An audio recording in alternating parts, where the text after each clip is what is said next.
শ্রদ্ধার বিষয়ে মিথ্যা কথা বলে রোশনি। হ্যাঁ বন্ধুরা, তোমরা ঠিকই শুনেছ।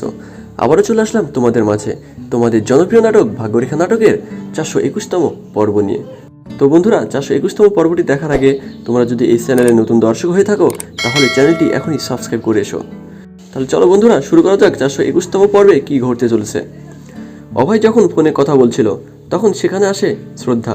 শ্রদ্ধা এসে অভয়কে বলে, অভয় আমার খুব জরুরি কাজ আছে, তুমি আমার সাথে চলো। তখন অভয় যেতে চায় না। শ্রদ্ধা অনেক রিকোয়েস্ট করে অভয়কে। শ্রদ্ধা অভয়কে বলে, অভয় তুমি আর ওদের সাথে যাবে না, কীর্তি যদি জানতে পারে তাহলে তোমাকে পুলিশের হাতে তুলে দেবে।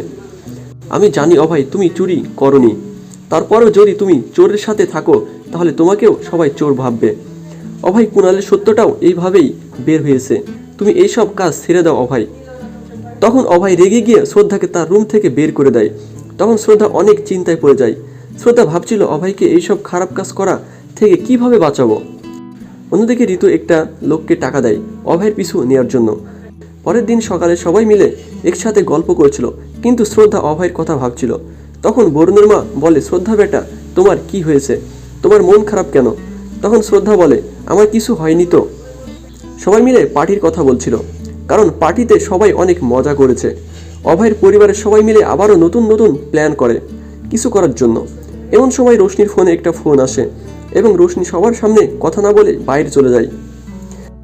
অতঃপর শ্রদ্ধা ও তার শাশুড়ি মিলে গাড়িতে বসে যাচ্ছিল। তখন শ্রদ্ধা কোনো কথা না বলে অভয়ের কথাই ভাবে। শ্রদ্ধার এমন ব্যবহার দেখে শ্রদ্ধার শাশুড়ি বলে, শ্রদ্ধা তোমার কি হয়েছে? তখন শ্রদ্ধা কিছু বলে না তার শাশুড়িকে। তখন শ্রদ্ধার শাশুড়ি শ্রদ্ধাকে জন্মদিনের জন্য সব কিছু কেনাকাটা করতে বলে।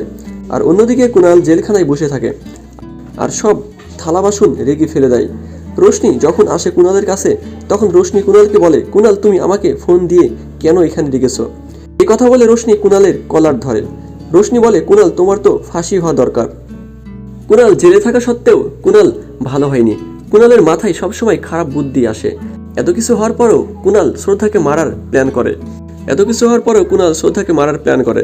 অন্যদিকে শ্রদ্ধা যখন বাজার থেকে বাড়ি আসে তখন ঋতু বলে, কই দেখি শ্রদ্ধা তুমি আমার জন্য কি নিয়ে এসেছো? তখন ঋতু ব্যাগের ভিতরে কি আছে সেগুলো দেখে।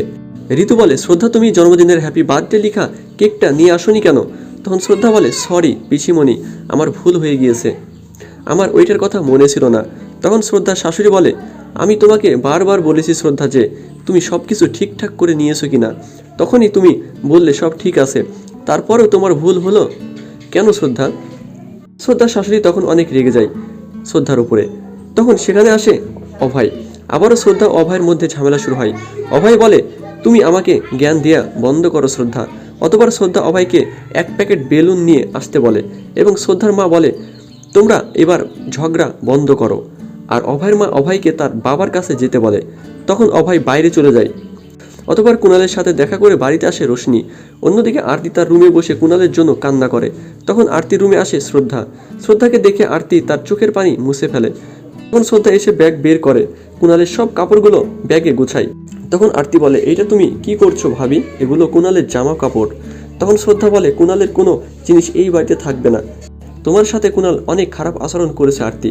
এ কথা বলে কুণালের সব কাপড় নিয়ে বাইরে চলে যায় শ্রদ্ধা। তখনই রোশনি একটা আংটির বক্স নিয়ে আসে এবং আরতিকে দেয়।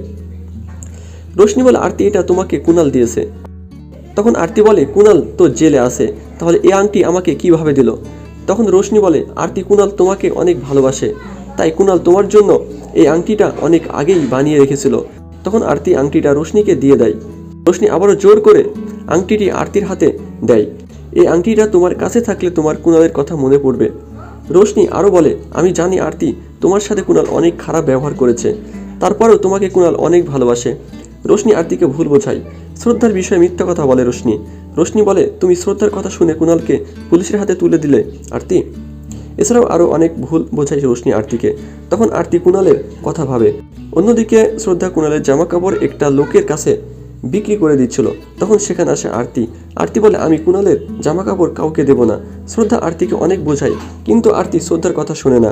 শ্রদ্ধা আরতির হাত থেকে কাপড়ের ব্যাগ নিতে লাগলে আরতি শ্রদ্ধাকে ধাক্কা দেয়।